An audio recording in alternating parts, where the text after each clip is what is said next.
बाकी सब बिना विवेक भेख सब दुखिया। आप संसारियों से ज्यादा भेख दुखी है ना, संसारियों से ज्यादा भेख दुखी है, क्योंकि मन में बहुत सी कामनाएं होती है। कामनाओं का जो कीड़ा है ना, वो कभी सुख लेने नहीं देता है, कभी ना कभी वो दुख देगा ही देगा। जिसको सुखी होना है उसको निष्कामी बनना है। कृष्ण ने जो कहा उद्धव से, हमारे मुक्तानंद स्वामी लिखते हैं, ज्ञान बिना दुख पावत दुनिया, माया घोर अंधार में। ज्ञान बिना दुख पावत दुनिया, माया घोर अंधकार में। ज्ञान बिना दुख पावत दुनिया, माया घोर अंधार में। ज्ञान बिना दुख पावत पंक्ति सुनिए, माया घोर अंधार में। मुक्तानंद मुनि वर विज्ञानी, मुक्तानंद मुनि वर विज्ञानी, मुक्तानंद मुनिवर विज्ञानी, मुक्तानंद मुनि वर विज्ञानी। पहुँचे तेज अंबार मेरे उद्धव, हे उद्धव संत सुखी संसार मेरे उद्धव। संत सुखी संसार में। अरे उद्धव संत सुखी संसार में। उद्धव संत सुखी संसार में। अरे उद्धव संत सुखी संत सुखी संत सुखी संसार में। जब कभी सुखी होने का विचार आए ना, तो एक कीर्तन सुन लेना। एक न एक दिन सुखी होना है तो संत बनना पड़ेगा, वस्त्रों से नहीं, दिल से। जिसमें ज्ञान है, जिसमें वैराग्य है, वो आदमी सदैव सुखी होता है। और यदि आपको भी सुखी होना है तो ये करना होगा। ज्ञानी की एक बड़ी बात यह है कि ज्ञानी परिस्थिति सुखमय हो या दुखमय अनुकूल बना लेता है। आज ही हमारे रतिलाल सुबह में बोल रहे थे कि हमारे इच्छा अनुसार नहीं होता है तो क्या करना। हम घर के सभ्य है या कोई भी होते हैं तो विचार रखते कि ऐसा करना ऐसा नहीं। अभी आप एक बात सुन लीजिए, सब हमारी इच्छा पूर्ण हो तो हम सुखी होंगे। अभी देखिए, बहुत सी हमारी इच्छाएं ऐसी होती है कि जो हमको पूर्ण करने की नहीं होती है, सामने वाले को करने की होती है। जैसे कि आप धंधे पर से आ रहे हैं और संकल्प लेकर आ रहे हैं कि मेरे हाथ में बैग है, मैं घर जाऊंगा तो मेरी पत्नी सामने आएगी, तो आप वो उम्मीद लेकर धंधे पर से निकलेंगे कि मैं जाऊंगा और मेरे हाथ में से बैग ले लेगी और बोलेगी कि मुझे आपसे बहुत प्यार है। उम्मीद लेकर जाए। अब आपको भी ये इच्छा हुई, ठीक है, अभी ये इच्छा पूर्ण करना वो तुम्हारे हाथ की बात है। एडी चोटी का आप जोर लगा देंगे तो भी ये आपके हाथ की बात नहीं है। ये इच्छा पूर्ण करना वो आपकी पत्नी के हाथ की बात हो गई। अब आप जाएंगे घर पे, वो खड़ी होकर सामने तो नहीं आएगी, बैठी बैठी डांटेगी, इतनी देर से क्यों आए, आप कभी भी टाइम पर आते ही नहीं है। अभी आपकी कौन सी दशा होगी, आप देख लो। हम बहुत सी इच्छाएं तो दूसरे के हाथ में रखते हैं और फिर दुखी होते हैं। सब अनुकूल होता नहीं है भाई। ये अभी हम 15 लोग साथ में रह रहे हैं। मेरा स्वभाव जो है ना वो ऐसा है कि मैं जो चीज़ जहाँ से लेता हूँ वहीं रखता हूँ। कोई भी चीज होती है मेरी तो कभी मुझे ढूंढना नहीं पड़ता है, मुझे पता ही होता है। और चीज वस्तु रखने का एक स्पेशल ठिकाना ही होता है, वो चीज वहीं रहती है। सुखी होना है तो और क्या करना, नहीं तो दुखी होना, बार बार दुखी होना। वो कहीं भी चीज रख देंगे, जब मांगेंगे तो ढूंढेंगे और हमको दुखी होना। तो फिर हमने सोच लिया कि भाई इनका ये स्वभाव है, अभी इस जन्म में बदलने वाला नहीं है, तो हमको उसको एक्सेप्ट कर लेना। ये सुखी होने का उपाय बता रहा हूं आपको। कोई सामने वाली व्यक्ति को हम सुधारने का जितना प्रयत्न करे, कर सकते करे, फिर भी वो नहीं सुधरते हैं, सुधरते हैं माने कि थोड़ा को सिस्टमेटिक नहीं होता है, तो फिर एक्सेप्ट कर लेना। ये ज्ञानी की बात है कि भाई है, उनका स्वभाव है, हमारा स्वभाव अलग है, उनका स्वभाव अलग है। जैसे कि मैं चलता हूं तो थोड़ा उतावला चलता हूं, बाल स्वामी चलते हैं तो धीरे धीरे चलते हैं। हम दोनों कहीं भी जाते हैं तो वो पीछे पीछे ही रह जाते हैं। तो अभी ओम को एक्सेप्ट कर लेना पड़ता है कि भाई बाल स्वामी की प्रकृति थोड़ी धीरे है, तो धीरे धीरे चलते हैं। किंतु दुनिया में ऐसे विरक्त साधु कहाँ मिलेंगे आपको, है ना?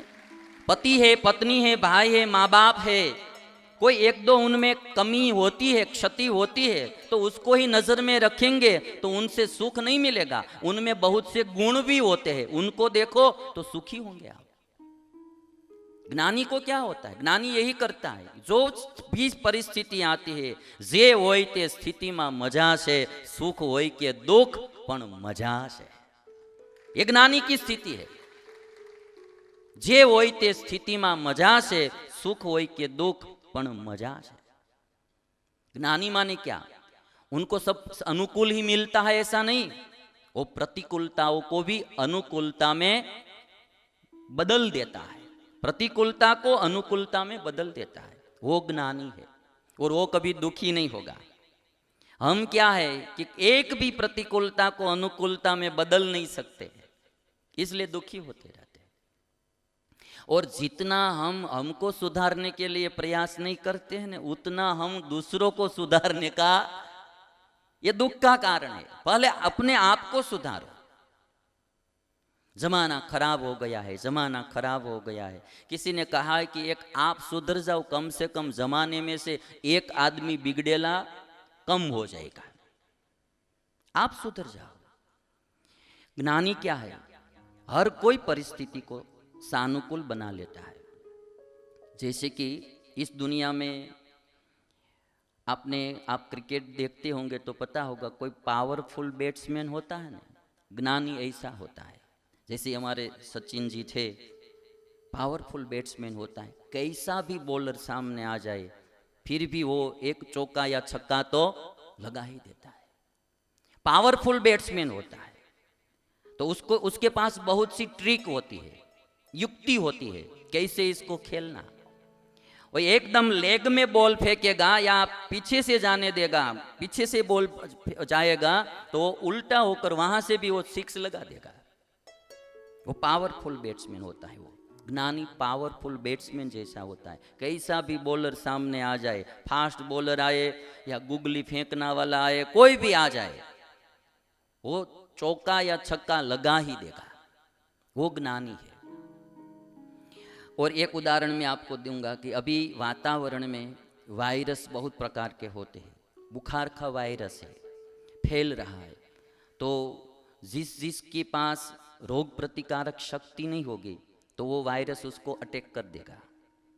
ठीक है, अभी स्वाइन फ्लू का वायरस ये जो अभी फैल रहा है, ठीक है, तो रोग प्रतिकारक शक्ति कम रहेगी। कोई भी रोग का वायरस है तो रोग प्रतिकारक शक्ति कम रहेगी तो उस पर वो अटैक कर देगा और उसको वो रोग होगा। जिसके शरीर में रोग प्रतिकारक शक्ति पावरफुल है उसको वो वायरस अटैक नहीं कर पाएगा और वो रोग से मुक्त रहेगा। ज्ञानी है ना, वो रोग प्रतिकारक शक्ति वाला आदमी होता है। दुनिया का कोई वायरस उसको अटैक नहीं कर पाता है। काम है, क्रोध है, लोभ है, मान है, ईर्ष्या है, राग है, द्वेष है, भांति भांति की वासनाएं है, ये सब वायरस है। ज्ञानी को ये कोई भी वायरस उसको अटैक नहीं कर सकता। वो पावरफुल आदमी है, रोग प्रतिकारक शक्ति उसकी मजबूत है, कोई रोग उसको अटैक नहीं कर सकता। और इसीलिए जो ज्ञानी है वो सदैव सुखी होता है। स्थिति कठिन है, अभी थोड़ा कुछ पाना है तो कितना परिश्रम करना पड़ता है। परमानेंट सुखी होना है तो परिश्रम तो करना ही पड़ेगा ना भाई। थोड़े कुछ उदाहरण आपको देता हूं। राम को गद्दी मिलने वाली थी, अयोध्या का राज मिलने वाला था। वही दूसरे दिन उनको 14 साल वन में जाना पड़ा। परिस्थिति कितनी प्रतिकूल हो गई आप देख लो, है ना। राज मिलने वाला था, राज्याभिषेक होने वाला था, उसी सुबह 14 वर्ष के लिए वन में जाना पड़ा। ये कोई सामान्य प्रतिकूल परिस्थिति कहलाती है?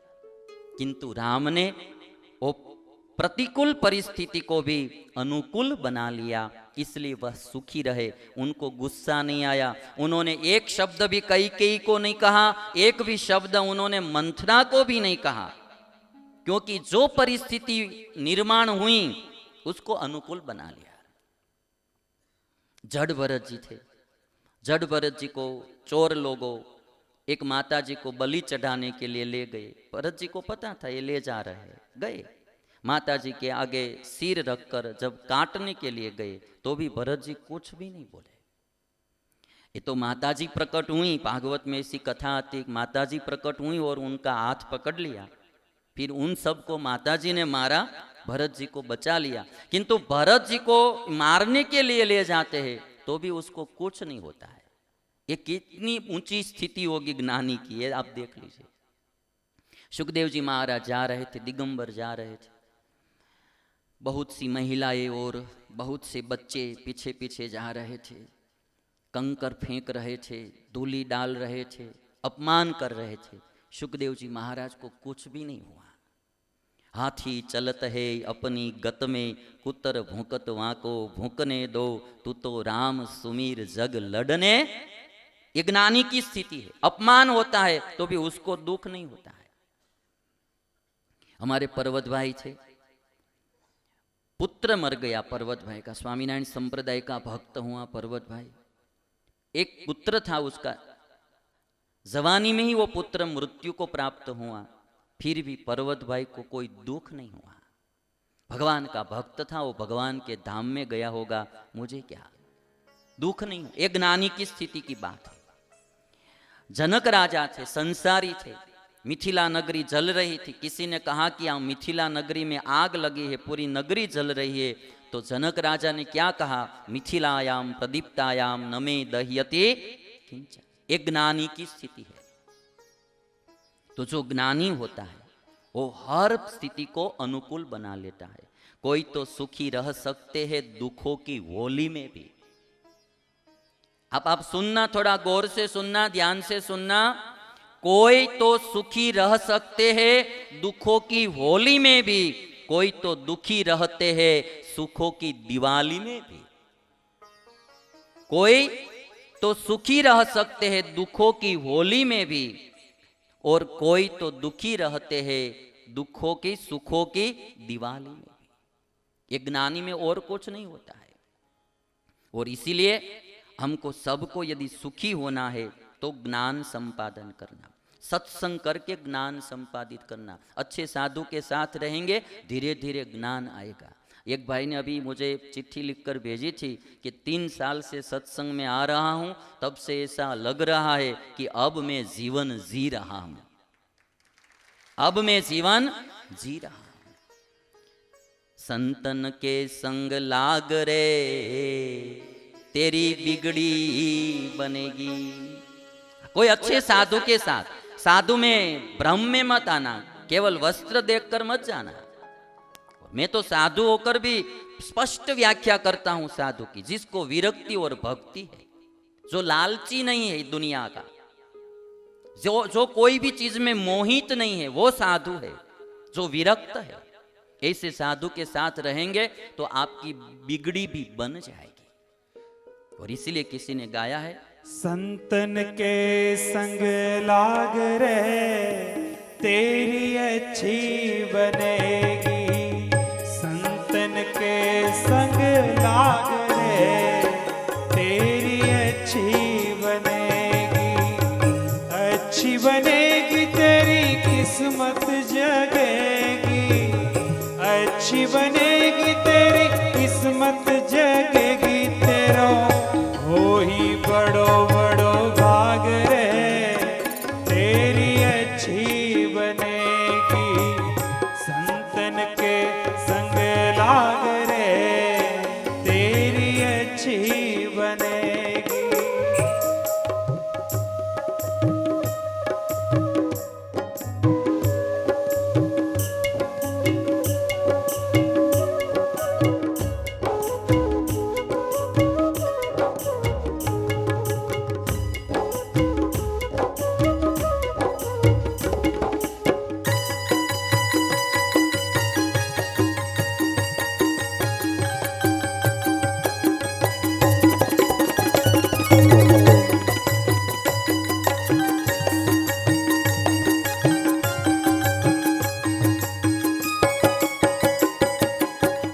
कागा से तो है हंस करेंगे, वाह वाह। कागा से तो है हंस करेंगे, कागा से तो है हंस करेंगे। मिट जाए ऊर के दाग रे, तेरी अच्छी बनेगी। मिट जाए ऊर के दाग रे, तेरी अच्छी बनेगी। संतन के संग लाग रे, तेरी अच्छी बनेगी, तेरी अच्छी बनेगी, तेरी अच्छी बनेगी। संतन के संग लागरे तेरी अच्छी बनेगी। काक में से हंस बना देंगे सत्संग।